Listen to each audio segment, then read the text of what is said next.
4장 10절입니다.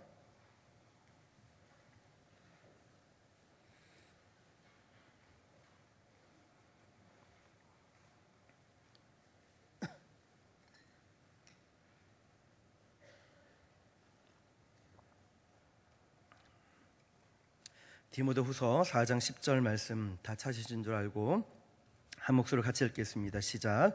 대마는 이 세상을 사랑하여 나를 버리고 데살로니가로 갔고 그레스게는 갈라디아로 디도는 달마디아로 갔고. 아멘. 우리 한 번 더 읽겠습니다. 대마는 이 세상을 사랑하여 나를 버리고 데살로니가로 갔고 스게는 갈라디아로 디도는 달마디아로 갔고. 아멘. 오늘은 로마로 가십니까? 데살로니가로 가십니까? 라는 제목으로 하나님 말씀을 증거하도록 하겠습니다. 어떤 학교의 학생 한 명이 성적이 너무 안 좋아가지고 그 부모님을 모시고 학교에 오라고 했는데 아버지를 모시고 학교로 갔습니다. 선생님과 이 학생과 대화를 나누는 가운데 문득 이 아버지가 궁금한 거예요. 선생님이 가르치는 과목이 무엇입니까? 네, 저는 수학을 가르치고 있습니다. 그래요? 우리 아들이 선생님 과목에는 몇 점을 받았습니까? 라고 물어봤어요. 그랬는데 선생님은 도리어 대받아서 물어봅니다. 아버님은 옛날에 학교 다닐 때 수학 몇 점이셨습니까? 했더니 저야 뭐 형편없었죠.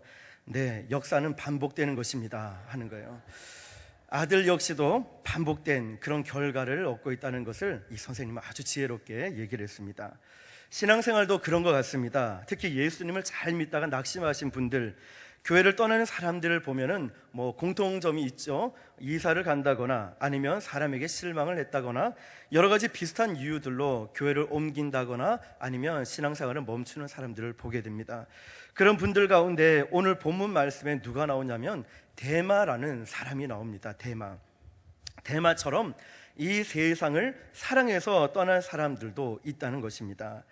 그러나 더 큰 염려가 무엇이냐면 이미 떠나간 데나가 아니라 세상을 향해서 떠난 이 데마를 향해서 데마를 따라서 다시 세상 길로 떠나갈 채비를 하고 있는 제2의 제3의 데마라는 사람이 있다는 것입니다.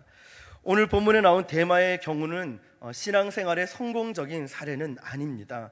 신앙생활에서 실패한 사례에 속하긴 한데 그러나 이 실패한 사례가 오늘을 살고 있는 저와 여러분들에게 얼마나 커다란 교훈이 되고 있는지 모릅니다. 왜냐하면 데마가 실패한 이 신앙의 실패가 그 가능성이 저와 여러분들에게도 있기 때문입니다.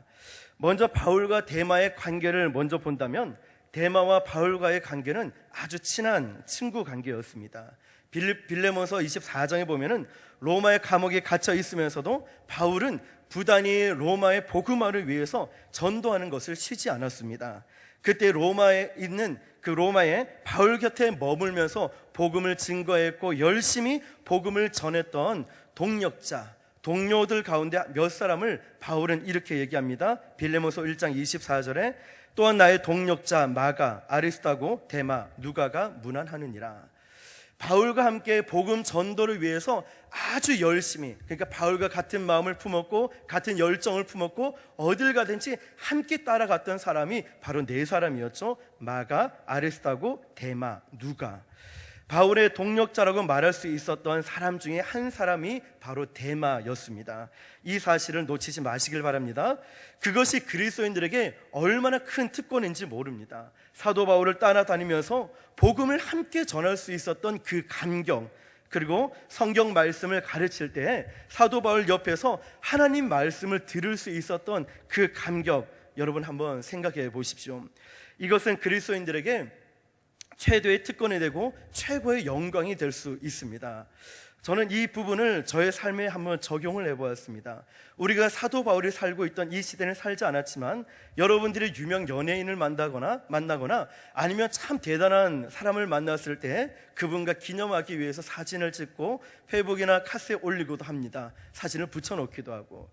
저는 제 삶 가운데 잊지 못하는 기억이 무엇이었냐면 신혼여행을 전국 일주를 갔습니다. 큰 교회와 기도원을 갔었는데 먼저 여의도 순복음 교회를 갔는데 경비 서시는 분에게 말씀드리고 한 5분 정도 앉아 있었는데 무전이 오는 거예요. 그 경비 서신 분에게 옆에 있는데 들리는 거예요. 막 칙칙 하는 거예요. 그러면서 지금 당회장 목사님이 내려오십니다. 빨리 로비로 오십시오. 근데 그 목소리가 꼭 저보고 하는 소리처럼 들렸어요. 그래서 제가 뛰어 내려갔어요. 마침 조영기 목사님 오셔가지고 악수를 하고 부산에서 왔습니다. 또 이렇게 참 너무나 저에게는 잊지 못할 사건이 돼서, 그리고 나서 본당에 들어와서 동영상을 찍었어요. 이 손이 목사님과 악수한 손이라고 막 이러면서 제 평생 잊지 못할, 막 흔들면서 앞으로 이 교회보다 더 큰 교회 하나님 저를 사용해 주실 거죠? 이러면서 이 손이라고 막 동영상이 찍었는데 아직도 그걸 갖고 있어요. 저는 참 그것을 잊지 못하고, 저에게도 정말 귀한 경험인데, 하물며 사도 바울이 이 데마라는 사람과 함께 다니면서 데마는 그 복음을 듣고 말씀 전하는 것을 들었을 때 얼마나 최고의 영광과 저 기쁨이 되겠는가라는 생각을 해봅니다. 골로새서 4장을 보면 사도 바울이 자기 생의 마지막에 그 곁에 머물러 수고한 그 자기 동력자들에 대해서 이야기를 하는데, 여기서는 또 두 명이 나옵니다. 골로새서 4장 14절, 사랑을 받는 의사 누가와 또 데마가 너희에게 문안하느니라. 마지막까지 사도 바울과 동행했던, 그리고 가장 사랑했던 사람, 그 동력자는 바로 의사였던, 경건한 의사였던 누가였고, 그리고 오늘 본문에 나왔던 데마였습니다. 초대교회 한 문서에는 이런 기록이 있습니다. 로마의 거리를 걷고 있던 바울의 오른편에는 누가가 있었고 왼편에는 데마가 걷고 있다라는 글이 있습니다. 사랑받는 의사였고 전도자였던 누가가 바울의 오른편에서 사도 바울과 함께 복음을 증거했고, 또 로마 복음을 위해서 열심히 힘을 쓰고 애썼던 왼편에는 데마가 있었습니다. 이처럼 사도 바울 곁에서 함께 느끼고, 그리고 같은 마음을 품고 같은 열정을 품고, 그리고 사도 바울이 예수 그리스도를 향한 그 열정과 뜨거운 마음, 그런 비전들을 데마와 누가는 함께 사역했기 때문에 느끼고 있었던 데마였다는 것입니다. 그런데 문제가 뭐냐면, 이 사람, 즉 데마에게는 어떠한 사건이 일어났습니다. 오늘 본문의 말씀이 바로 중요한 구절인데요, 데마는 이 세상을 사랑하여 나를 버리고, 사도 바울을 버리고 데살로니가로 갔다라는 말을 하고 있습니다. 우리가 얼핏 보면은 단순하게 데마가 사도 바울을 떠났다라는 사실은 그렇게 문제 삼을 필요는 없습니다. 왜냐하면 이렇게 만나다가 헤어질 수 있고 평생 동력자가 될 수 있다가 때로는 갈라지는 경우도 종종 있기 때문입니다. 그런데 왜 데마가 사도 바울을 떠난 이 장면들을 문제를 삼냐면, 사도 바울을 떠난 시기와 동기 때문이라는 겁니다. 디모데후서는 사도 바울이 썼던 마지막 편지입니다.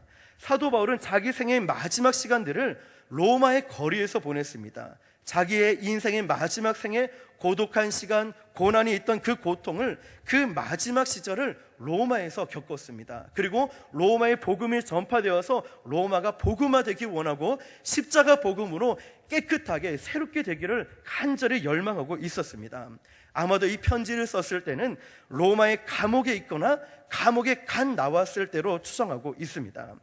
그리고 사도 바울은 자기의 인생이 이제 얼마 남지 않았다는 것을 예감하고 있었습니다. 오늘 읽었던 디모데후서 4장 그 위에 6절 보면, 전제와 같이 내가 벌써 부어지고 나의 떠날 시각이 가까웠도다.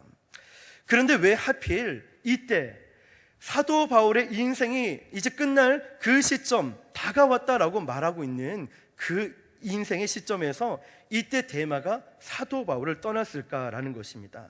우리는 이런 것을 보고서 기회주의적인 배신자라고 말할 수가 있습니다.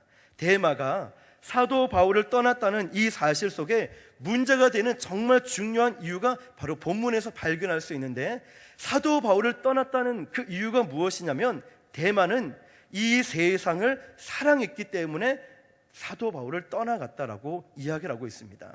세상을 너무 사랑했기 때문에 사도 바울이 나이도 들었고 이제 힘이 없으니까, 그래 이때다, 이때 그냥 떠나가서 내가 사랑하는 이 세상과 한번 더불어 살아가 봐야 되겠다. 그런데 데마는 이미 앞서 말했듯이 얼마나 사도 바울을 통해서 믿음과 또 복음을 위해서 열정적인 사람이었습니까? 세상을 사랑하는 것이 그게 문제가 되겠습니까? 라고 생각할지 모릅니다. 우리가 성경을 읽을 때 세상이라는 단어를 헬라어로 표현할 때 세 가지로 표현하고 있습니다. 첫 번째 세상이라는 표현이 뭐냐면 흙덩이, 즉 지구라는 땅덩어리를 말할 수가 있습니다. 물리적인 것. 이 지구라는 땅은 우리가 사랑해야 될 대상입니다. 그리고 또 하나 세상이라는 것을 어떻게 해석을 하고 있냐면 이 세상 속에는 사람들이 많이 있죠. 영혼들이 있습니다. 하나님이 세상을 이처럼 사랑하사, 이 말씀과 같이 두 번째 의미, 세상이란 의미가 무엇이냐면은 바로 사람들, 영혼들을 의미하는 세상입니다. 첫 번째가 땅덩어리를 물리적인 것을 말하고 두 번째는 영혼, 사람을 말합니다. 세 번째 마지막으로 세상이라는 의미가 뭐냐면 나로 하여금 주님을 더 사랑하지 못하게 만들고 하나님 말씀을 따라가지 못하게 만들고 순종하지 못하게 만들고 잘못된 사고, 잘못된 철학, 잘못된 제도, 이런 것들을 이야기하고 있습니다. 그래서 로마서 12장 2절에 똑같은 세대, 세상을 표현을 이렇게 합니다. 너희는 이 세대를 본받지 말고. 바로 여기서 쓰인 단어가 바로 주님을 따라가지 못하게 만드는 세상을 의미하고 있습니다. 그리고 요한 1서 2장 15절 16절에 이 세상이나 세상에 있는 것들을 사랑하지 말라. 누구든지 세상을 사랑하며 아버지의 사랑이 그 안에 있지 아니하니 이는 세상에 있는 모든 것이 육신의 정욕과 안목의 정욕과 이생의 자랑이니 다 아버지께로 온 것이 아니요 세상으로부터 온 것이니. 여기서 말하는 세상이 바로 세 번째 이야기했던 주님을 믿지 못하게 만들고 주님을 사랑하지 못하게 만들고 헌신하지 못하게 만들고 봉사하지 못하게 만드는 그런 잘못된 철학이나 잘못된 제도를 말하고 있다는 것입니다. 바로 데마가 따라갔던 것은 물리적인 지구도 말하는 것이 아니고 영혼도 이야기하는 것이 아니라 바로 주님을 사랑하지 못하게 만드는, 가로막고 있는 세 번째를 의미하고 있는 그 세상을 말하고 있다는 것입니다. 이 세상은 일찍이 주님을 미워했습니다. 예수님을 저주하고 배척했던 세상입니다. 이 세상은 주님을 십자가에 못 박았습니다. 그런데 성경에서는 뭐라고 얘기합니까? 데마는 그러한 그 세상을 사랑해서 데살로니가로 갔다라고 말합니다. 데살로니가 자체가 문제가 아니라 데살로니가를 의미하고 있는 그런 영적인 의미, 그 과정들을 이야기하고 있는 것입니다. 이 세상에는 육신의 정욕과 안목의 정욕과 이생의 자랑으로 가득 차 있습니다. 이런 것들 때문에 우리가 주님을 따라갈 때 주님을 따라가지 못하도록 가로막게 만들고 또 주님을 더 멀리하도록 만든다는 것입니다. 그런데 데마는 계속 데살로니가 갔다라는 이 말을 하면서 나아갑니다.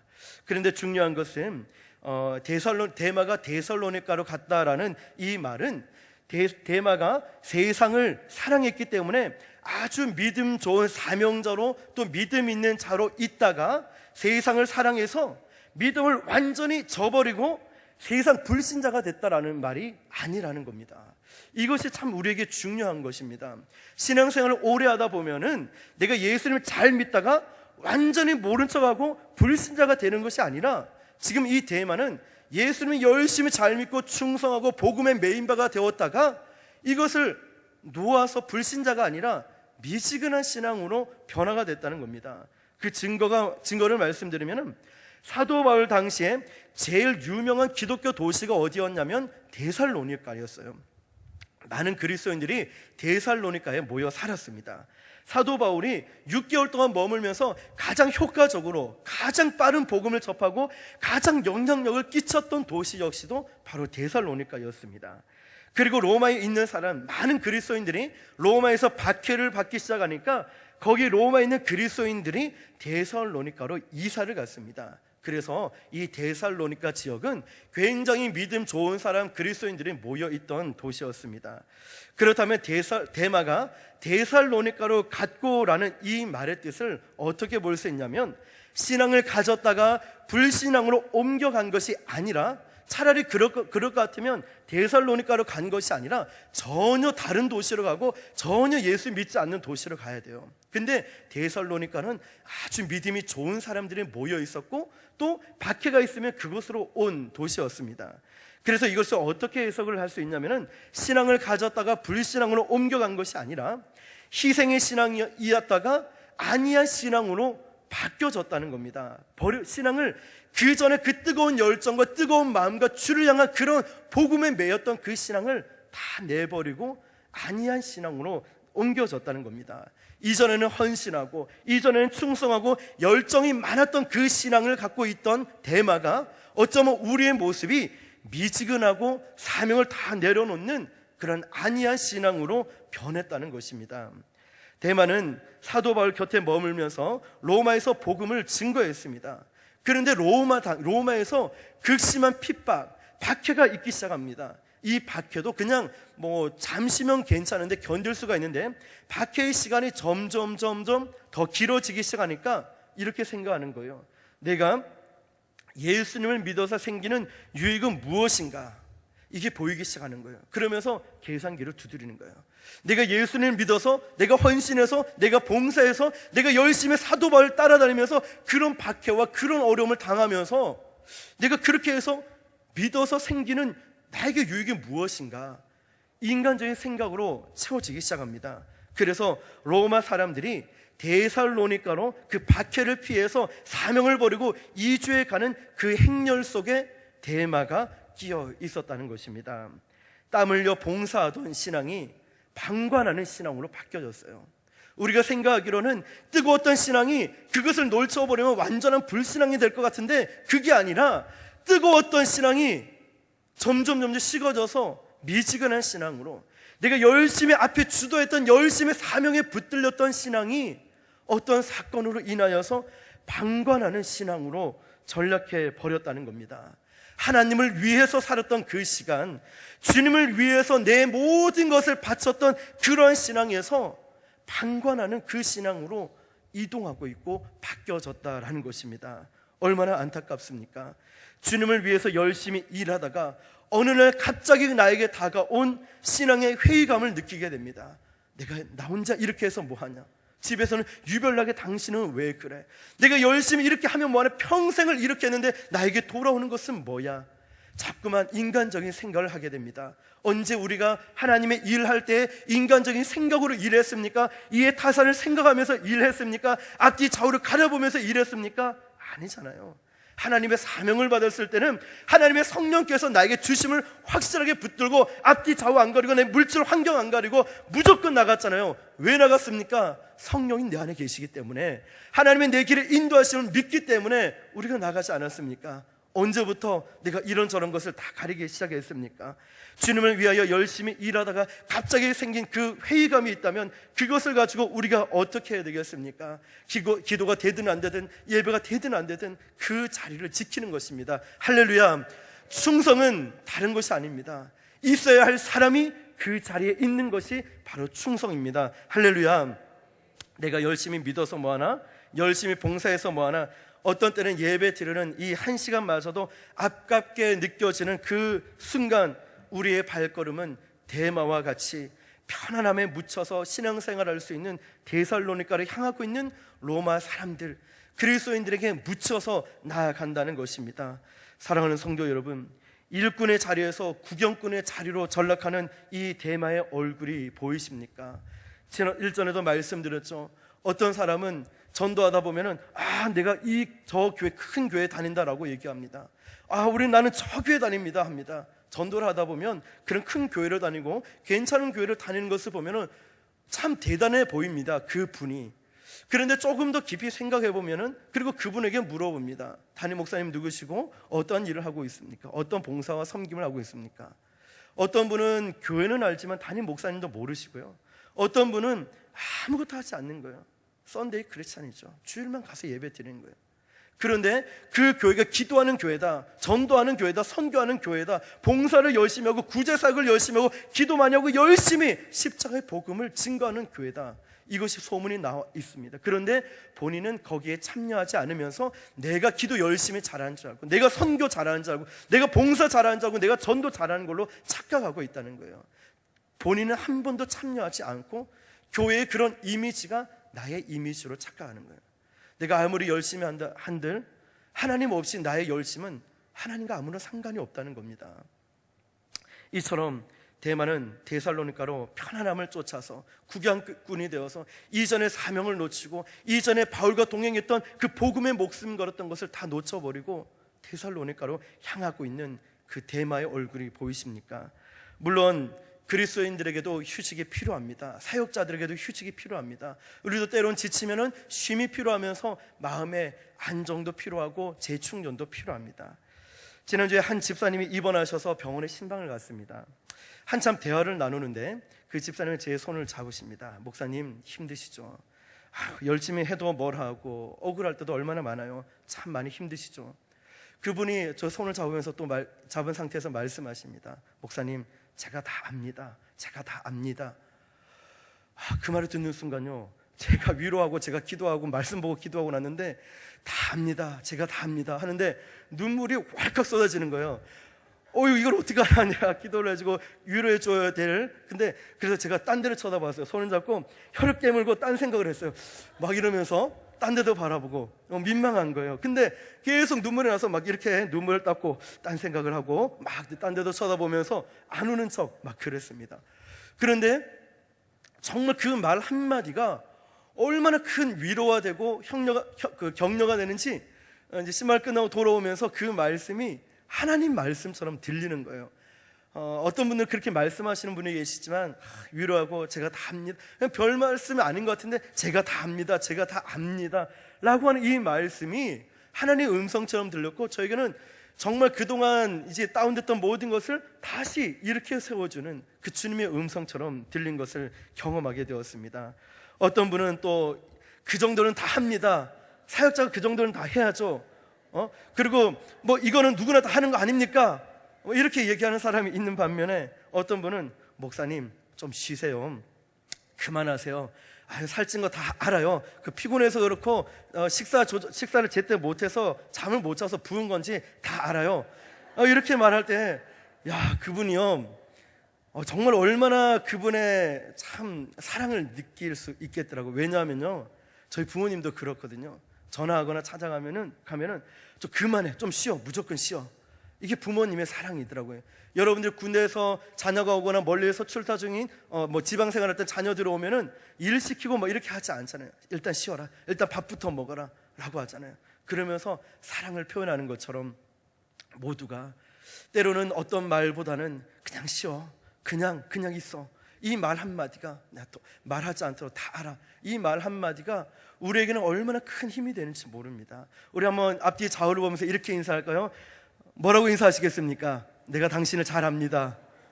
은밀한 것이 아니라 힘든 거 다 알아요. 열심히 봉사하는 거 잘 알아요. 열심히 기도하는 거 잘 알아요.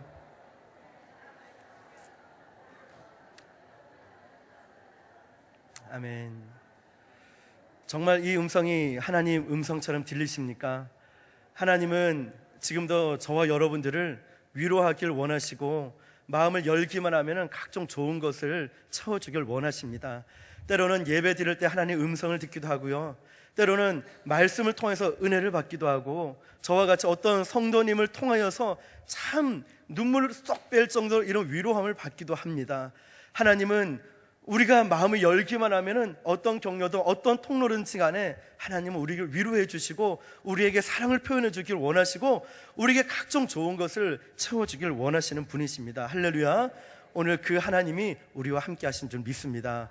오늘 여러분들이 예배를 드리시면서 하나님의 그 만지심을 경험할 수 있기를 예수님의 이름으로 축복합니다. 자, 사랑하는 성도 여러분, 그리고 우리가 또 한 가지 기억해야 될 것은 이렇게 쉼도 필요하고 휴식도 필요합니다. 우리에게는 영적인 것뿐만 아니라 육체적인 것도 필요합니다. 예수님도 오병이어 기적을 베푸실 때 그 예수님은 인간들의, 그 사람들의, 백성들의, 그 군정들의 필요, 육체적인 필요를 절대로 외면하지 않으셨어요. 그래서 오병이어 기적을 베푸시면서 많은 것을 배불리 먹이셨습니다. 우리도 육체적인 필요, 육체적인 것도 잘 관리를 해야 됩니다. 그런데 한편으로 한 가지만 우리가 반대쪽으로 기억해야 될 것이 있습니다. 여러분들이 정말 왜 쉬는지, 정말 육체적인 필요와 영적인 필요를 위해서, 정말 그것을 회복하기 위해서, 영적인 다운된 것을 채우기 위해서 쉬고 있는지, 아니면 우리의 신앙의 도피를 위해서 봉사로부터 후퇴하고 섬김으로부터 후퇴해버리고 주님을 향한 그 헌신으로부터 후퇴해버리고, 이 모든 후퇴의 원인이 내 신앙에, 아니면 어떤 회의감, 인간적인 그런 인간적인 생각들로 인해서 후퇴하고 떨어져 가고 있다면 그것을 우리가 정말 심각하게 생각해 보아야 됩니다. 이렇다면 아까 말씀드린 대로 우리는 정말 있어야 할 그 자리에 있어야 돼요. 예배 자리라는 것은 가장 기초가 그거죠. 있어야 할 그 자리, 예배의 자리, 기도의 자리, 여러분의 헌신하는 그 자리를 끝까지 지키는 겁니다. 그렇게 할 때 잠시 다운돼도 제자리로 돌아올 수가 있습니다. 그리고 정말 중요한 것은 데마처럼 세상을 사랑하기 때문이라면은 여러분들은 데살로니가로 향하고 있는 그 데마의 얼굴 속에서 우리의 자신을 발견하고 있어요. 내가 정말 신앙의 안일함과 내 편함을 위해서 내가 그 십자가의 감격을 잃어버린 채로 그냥 사람들을 묻혀서 데마로 묻혀서 가버리는 거예요. 그러다 보면 어떠한 일들이 일어나겠습니까? 결국 이런 일들은 하나님 앞에 우리가 섰을 때 과연 어떠한 모습으로 비춰졌을까? 하나님은 우리를 위로하시고 격려하시고 우리에게 힘을 줘서 하나님께서 주신 사명을 믿고 지금까지 달려왔기 때문에 힘과 능력과 이겨낼 수 있는 권세와 능력을 하나님께서 우리에게 부어주실 줄 믿습니다. 그렇다면 그것을 하나님께 구해야 돼요. 하나님께 받은 사명을 믿고 왔는데 자꾸만 방법을 세상에서 찾으려고 하는 거예요. 결국 채워지지 않는 그런 곤고함을 발견하게 됩니다. 인생에는 신앙생활은 두 가지 갈래의 길이 있습니다. 우리가 잘 알고 있는 영국의 청교도 신앙의 청교도를 보면 신앙의 자유를 위해서 메이플라워 호를 타고 미국으로 갔습니다. 그런데 그 동시에 어떤 일이 있냐면 메스터라는 배를 타고 동시에 남미로 갔던 청교도들이 있다는 사실을 여러분 알고 계십니까? 그 둘 다 메이플라워호가 그리고 메스터호 두 배가 똑같이 신앙의 자유를 위해서 처음에는 출발한 것 같습니다. 신앙의 자유가 필요했고 모두 신앙이 있었고 또 모두 교회를 다녔던 신앙인들이었습니다. 그러나 남미로 가고 있던 메스터호와 북미로 가고 있던 메이플라워호는 그 두 배의 차이가 있었습니다. 무슨 차이였냐면 동기의 차이였어요. 동기. 남미로 간 메스터호에 탄 사람들은 그들도 신앙은 있었습니다. 그런데 그들이 남미로 떠나고자 했던 동기가 무엇이었냐면 쉽게 말하면 돈 좀 벌자였어요. 돈 좀 벌자. 남미로 가서 새로운 데를 개척해서 돈 한번 벌어보자, 이런 의도로 갔어요. 그러나 잘 알고 있는 우리가 메이플라워를 타고 갔던 사람들은 강한 신앙의 동기가 있었어요. 무엇이냐면 신앙의 자유롭고 마음대로 하나님을 예배할 수 있는 이런 간절한 열망이 있었습니다. 남미로 떠났던 그 돈을 벌고자 떠났던 사람들은 돈도 못 벌고 결국 신앙도 못 지키고 다 놓쳐버렸다는 거예요. 참 동기가 중요합니다. 여러분, 동기가 무엇입니까? 오늘 여러분들이 이곳에 나와서 예배 드리고 있는 동기, 그리고 지금까지 여러분들이 신앙생활 하게 된 동기, 그리고 봉사하고 충성하고 사명에 붙들림 바 됐던 그 동기가 무엇입니까? 2013년도를 이제 중반을 꺾고 이제 7월을 앞두고 있습니다. 중반쯤 왔을 때 우리가 우리 자신을 한번 좀 정말 진지하게 뒤돌아봤으면 좋겠습니다. 내가 봉사를 왜 하고 있지? 내가 헌신을 또 왜 하고 있을까? 더 기본적으로 돌아가서 내가 예수님을 왜 믿고 있을까? 이 동기를 우리는 심각하게, 아니면 정말 진지하게 점검을 해 보아야 됩니다. 우리가 봉사를 거절하게 될 때 정말 주님을 위한 그 희생과 섬김을, 그리고 주님을 위해 바치는 그 시간들이 줄어들기 시작할 때 어쩌면 여러분들은 데살로니가로 올라가는 이 데마와 같이 그런 행렬 속에 우리도 있는지 한번 점검해 봐야 됩니다. 데마도 다 내려놓길 원했어요. 다 포기하길 원했어요. 다 모든 것을 내려놓고 그냥 사람들의 행렬 속에 끼어서 그냥 함께 묻혀서 데살로니가를 향했습니다. 왜냐하면 데살로니가로 가면은 편안하게 신앙생활을 할 수 있기 때문입니다.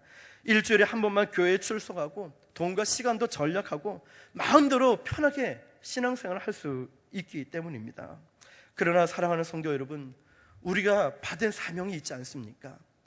사도 바울만 주 예수께 받은 사명이 아니라 저와 여러분들이 받은 사명이 있지 않습니까? 어떤 분들은 정말 청소로 섬기시는 분들, 차량 운행으로 섬기시는 분들, 어떤 분들은 정말 화장실부터, 어떤 분들은 남이 하지 않으려 하는 그 일들, 욕을 먹어가면서도 그냥 이게 주님이 나에게 맡겨주셨으니까 그대로 감당하고, 때로는 힘들고 지치고 답답할 수도 있어요. 이해가 되지 않을 수도 있어요. 남들이 알아주지 않을 수도 있어요. 그런데도 오직 주님만을 바라보고 그 길을 걸어갈 때 우리는 진정한 주님의 그 사랑을 경험할 수가 있습니다. 진정한 승리를 우리는 맛볼 수가 있고요, 예수님의 그 마음을 우리가 깨달을 수 있게 됩니다. 우리가 이 길을 걸어갈 때 비로소 우리가 열매를 거둘 수가 있게 되고, 우리가 이 길을 걸어갈 때 비로소 우리 하늘나라 올라갔을 때 면류관을 받는 놀라운 축복을 받게 될 줄 믿습니다. 우리가 편안함만 따라간다면 안 되겠지요. 얼마 전 신방을 갔다가 식당에서 점심을 먹는데 신문이 있어서 조선일보 신문이었어요. 딱 폈는데 가장 먼저 뭐가 띄는지 압니까? 전면 광고가 실렸습니다. 전능하신 하나님의 교회. 야, 이름만 들어도 참 좋다라는 생각이 들었는데 기사를 이제 조금 보다 보니까 확실하게 이다는 게 느껴지더라고요. 그래서 제가 이제 찾아봤어요. 전능하신 하나님의 교회는 도대체 또 무슨 교회인가 라고 찾아봤더니 중국에서 20년 전에 생겨난 신종 또 이단이더라고요. 중국에서는 동방번개교입니다. 우리나라 들어오면서 전능하신 하나님의 교회로 이름이 들어왔어요. 그런데 그 사이트에 들어가고 기사를 보니까 뭐라고 되어 있냐면, 우리는 헌금 낼 필요도 없어요. 우리는 매일 예배 드리니까 그냥 한번 편할 때 와서 예배 드리면 돼요. 우리 교회에서 봉사할 필요도 없고 우리 교회에서 어떤 걸 시키지 않아요. 그냥 편하게 왔다가 편하게 있다가 돌아가시면 돼요 라고 하는 거예요. 이단들은 정말 세상의 유혹이 바로 이런 광명의 천사처럼 이렇게 유혹을 하는 거예요. 편하게 오라고, 그냥 호기심을 자극하고, 그렇게 찾는 사람들을 어떻게 잘 알고 정말 편하게 사명감도 안 하고 직분도 안 감당하고 헌금도 안 내고 그냥 내 편할 때 주일 좀 쉬고 그냥 편한 날에 와서 예배 드리게 만드는 거예요. 어쩌면 기독교 신자들 가운데, 성도들 가운데 그것을 원하고 있는 사람들이 있을지도 모르는 거예요. 거기에 현혹되는 거예요. 신천지에 왜 빠집니까?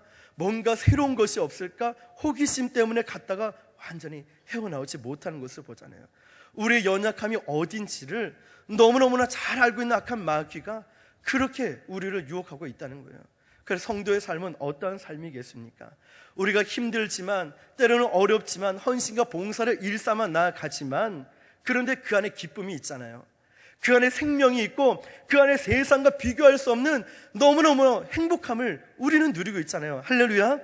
봉사하는 것이 힘들죠. 그런데 그 안에 기쁨이 있다는 거예요.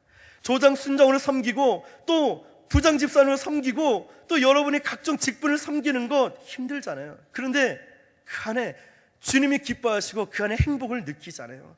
바로 이겁니다. 예수님 믿는 것은 편안하게 가는 것이 아니라 때로는 덥기도 하고 때로는 힘들기도 하지만 우리는 그 안에서 예수님의 놀라운 사랑을 발견하게 되고, 내가 아파도 예배 나왔을 때 보십시오, 더 간절한 기도가 나와요. 그때마다 하나님, 내가 아픈 몸을 이끌고 왔어요. 지친 몸을 이끌고 왔어요. 하나님, 내가 이런 상태인데 내가 주님 때문에 나왔어야 할 때, 그때 진짜 뜨거운 눈물이 흐르잖아요. 그때 정말 주님이 나를 만지시고 나를 치유하시고 나를 회복시켜 주시는 그 놀라운 사랑을 우리는 그때 경험하게 될 줄 믿습니다. 본문은 다행히도 10절에서 끝나지 않고, 만약에 10절만 해서 끝난다면 아마 사도 바울은 정말 마지막 인생이 정말 쓸쓸했을 것 같아요. 왜냐하면 이 데마가, 평생을 함께했던 이 데마가 배신하고 떠나버렸으니까. 그것도 사도 바울이 나이가 많아서 이제 죽기를 앞두고 있는 그 시점에서 그렇게 믿고 있던 동역자가 떠났다면은, 이 데마만큼은 진짜 복음을 위해서 정말 생명 걸고 오직 주의 십자가 복음을 위해서, 로마의 복음화를 위해서 데마와 누가만큼은 정말 누가 뭐래도 이 둘만큼 쓸 줄 알았는데 데마가 떠났다는 거예요. 얼마나 불쌍하고 얼마나 외롭겠습니까? 그런데 거기서 끝난 것이 아니라 11절에 보면은 누가만 나와 함께 있느니라. 사랑하는 성도 여러분, 누가만 이 말씀에서 정말 여러분들이 주인공 되시길 축복합니다. 다른 세상 사람들이 떠나가고 배신하고 어떤 그 자리를 놓친다 할지라도 우리 주님이 여러분들을 보실 때 우리 집사님만, 우리 사랑하는 아들만, 누구누구만, 그 분이 바로 여러분들의 주인공 되시길 예수님의 이름으로 축복합니다. 정말 이 놀라운 축복 아닙니까? 다른 사람들은 다 외면하게 떠나도 여러분들이 그 자리를 꼭 지키고 있다는 건, 우리 주님이 보실 때 얼마나 칭찬하시고 얼마나 기뻐하시겠습니까? 그래, 너만은 기도하러 나왔구나, 너만은 예배하러 나왔구나, 너만은 전도하러 나갔구나, 너만은 억울해도 나를 떠나지 않고 참고 있구나, 너만은 이 사명을 끝까지 지키고 있구나. 그래, 맞아. 세상 흔들리고 사람들 변해도 다 주를 떠나도 나는 오직 주님만을 바라보겠습니다 라고 고백하는 저와 여러분 되시기를 예수님의 이름으로 축복합니다. 대만은 더 이상 바울 곁에 머물지 않았습니다. 그러나 그의 오른편에 변함없이 경건한 의사였던 누가가 있었습니다. 끝까지 사도 바울 곁을 지켰습니다. 신앙의 길에는 두 가지의 길이 있습니다. 누가의 길이 있고 데마의 길이 있습니다. 누가처럼 끝까지 그 자리를 지키는 사람이 있는 반면에 데마처럼 주님을, 바울을 떠났던 사람이 있습니다. 교인들에게 편안한 교회 생활을 보장하는 교회, 종교 생활하기 편한 그런 교회를 원하고 있습니까?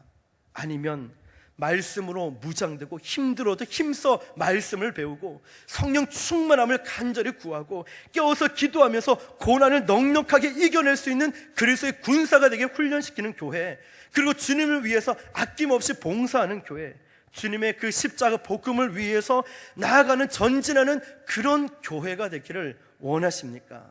여러분들은 어떠한 교회가 되기를 원하십니까? 바로 두 번째 있는, 우리가 힘들더라도 우리 담임 목사님 말씀 전했던 것처럼 힘써서 정말 이를 꽉 물고 이 사명을 붙들고 지키며 나아가는 겁니다.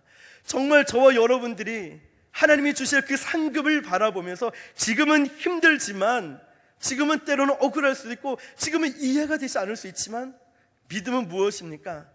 바라는 것들의 실상이요 보이지 않는 것들의 증거라고 했습니다.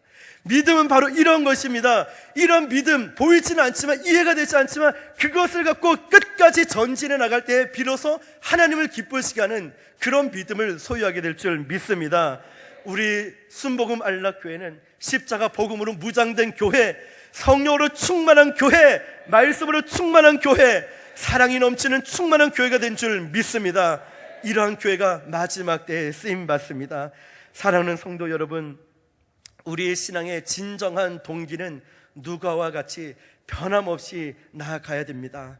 하나님은 저와 여러분들을 바라보시면서 여기 계신 분들에게 한 사람도 너는 실패자야, 너는 안 돼, 너는 할 수 없어 라고 말씀하시는 분이 아니십니다. 이미 여러분들은 예배에 나오셨기 때문에 성공한 자이고, 이미 오늘 이 시간에 여러분들의 마음을 만지시면서 다시 회복시켜 주시고 능력 있게 사명 감당하고 누가만 남았다라고 얘기하는 것처럼 너희들만, 순복음 안락교회만 앞으로 귀하게 쓰임받을 것이고, 하나님께서 저와 여러분들을 귀하게 사용하여 주실 줄 믿습니다. 제가 대마를 말씀드린 것은 우리가 조심하자는 겁니다. 여기에 대마 같은 사람이 있어서가 아니라, 대마처럼 마지막까지 이것을 지키지 못해서 버리는 신앙이 아니라, 우리도 저도 그럴 수도 있습니다. 그것을 늘 기억하면서 우리가 혹시, 우리 모두는 잠시 쉴 수 있어요. 재충전을 위해서 우리 모두가 이런 재충전의 시간을 갖고 다시 일어나면 되는 거예요. 어려운 것 하나도 없습니다. 대마라는 이 길을 우리는 따라가는 것이 아니라 누가의 길을 따라가는 것입니다. 초대교회 신자들 가운데 두 부류의 신자가 있었습니다. 하나는 어떤 부류냐면 오늘을 바라보는 신자들, 오늘, 지금. 그리고 또 하나의 부류는 그날, 미래, 주님 오실 그날을 바라보는 신자들이 있었습니다. 오늘이라는 지금을 바라보는 신자, 그날, 주님 오실 그날을 바라보고 있는 신자, 두 부류가 있습니다. 그런데 이런 글귀가 있습니다.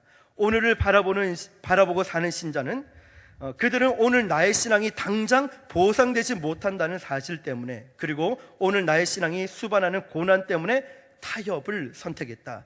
더러는 타락하고 주님 곁을 떠났다. 이 신앙이 바로 오늘만, 지금만 바라보고 있던 신자들, 성도들의 글이었습니다. 신앙의 초점이 오늘만 머물러 있었던 사람, 그러나 주님을 바라보았던 그날 다시 오심을 바라봤던 사람들의 글귀가 있습니다. 그날을 바라보고 있었던 사람들, 그날 주님 앞에 서는 그 시간을 생각했던 사람들, 그날 주의 불이 하나님 앞에서 그들의 봉사와 공력의 모든 결과를 시험하던 그날, 신랑 되신 주님 앞에서 그들의 삶을 결산하는 그날을 바라보고 있었던 그들은 로마로 가는 길을 선택했다. 그들은 예수를 주라고 고백하기를 거절하지 않았다. 그들은 로마의 원형 경기장에 들어갈 준비가 되어 있었다. 그들의 생명을 버릴 준비가 되어 있었다. 이 말씀이, 두 번째 말씀이 바로 지금이라는 시간, 나 자신과 현재를 바라본 것이 아니라 바로 주님이 오실 그 날을 바라보면서 예수님을 나의 주님이라고 고백하는 것을 거절하지 않았다는 거예요. 왜냐하면 그때 당신은 사람들을 만나면은 이런 인사를 했습니다. 가이사는 우리의 주님이십니다. 그러면 옆에 사람도 똑같이 얘기해요. 예, 그렇습니다. 가이사는 나의 주님이십니다. 그런데 이렇게 고백하지 않으면 로마 원형 경기장에 들어가서 사자의 밥이 되거나 아니면 노예로 팔려가고 했습니다. 그런데 이 신앙, 주님 오심을 바라보았던 이 성도들의 신앙이 바로 내일을 바라보았고 미래를 바라보고 주님을 바라보았던 신앙이 되었기 때문에 그들은 과감하게 주님을 나의 구주로 고백을 했고, 그리고 로마의 길을 선택했고 로마 원형 경기장에서 내 생명을 바칠 각오를 하고 고백을 했다는 것입니다. 사랑하는 성도 여러분, 역시 신앙의 길은 두 갈래의 길입니다. 로마로 가는 길이 있고 데살로니가로 가는 길이 있습니다. 데살로니가 자체의 문제가 아니라 신앙의 안락함과 편리함을 쫓아서 가고 있는 길이 있고, 십자가의 복음과 십자가의 그 피 묻은 복음을 통하여서 로마를 변화시키기 원하는 하나님 아버지의 마음을 품고 나가는 이 로마의 길이 있다는 것입니다. 사랑하는 성도 여러분, 여러분들은 주님 오실 그날을 위해 살고 계십니까? 아니면 지금 오늘만을 위해서 살아가고 계십니까? 여러분의 신앙이 나의 핍박, 어떤 억울함, 눈물도 있고 희생도 있고 답답함도 있고 이해가 되지 않는 것도 있습니다. 그러나 주님께서 나를 로마로 보내셨다면, 즉 주님께서 나를 그 사명의 자리로 보내셨다면, 주님께서 나를 그 장소에 보내셨다면 그 자리에 있기를 원하십니까? 하나님께서 원하시는 것은 우리 모두가 기도를 하죠. 하나님, 나를, 아니면 저분을 귀하게 사용하여 주십시오. 귀하다는 기준이 무엇입니까? 사람이 많고 크고 웅장한 그런 건물에서 사역하고 이런 것입니까? 귀하다는 그 본질적인 의미가 무엇이겠습니까?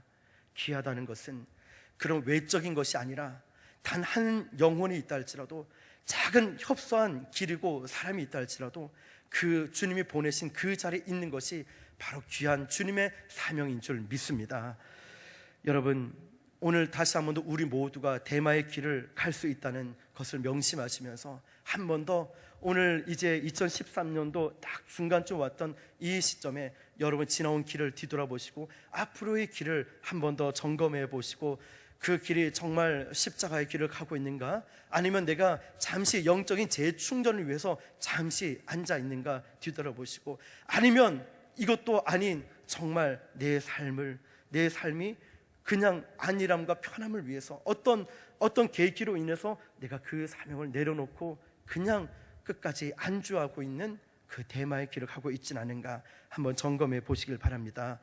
로마에서 데살로니가를 가고 싶은 유혹 속에서 어쩔 줄 몰라 했던 한 사람이 있습니다. 그런데 그 사람이 예수님의 제자였습니다. 누군지 아십니까? 베드로였습니다. 이미 베드로는 한번 실패했던 사람이죠. 그는 또 한 번의 실패의 위기 속에 직면하고 있었습니다. 로마에서 계속 기독교 박해가 심해지자 그는 로마 언덕에 올라갔습니다. 그리고 고민합니다. 로마를 어떻게 빠져나갈까? 로마 언덕을 넘어가서 데살로니가로 가려고 하는 순간에 환상 중에 주님을 만나게 되었습니다. 주님이 베드로에게 말씀하십니다.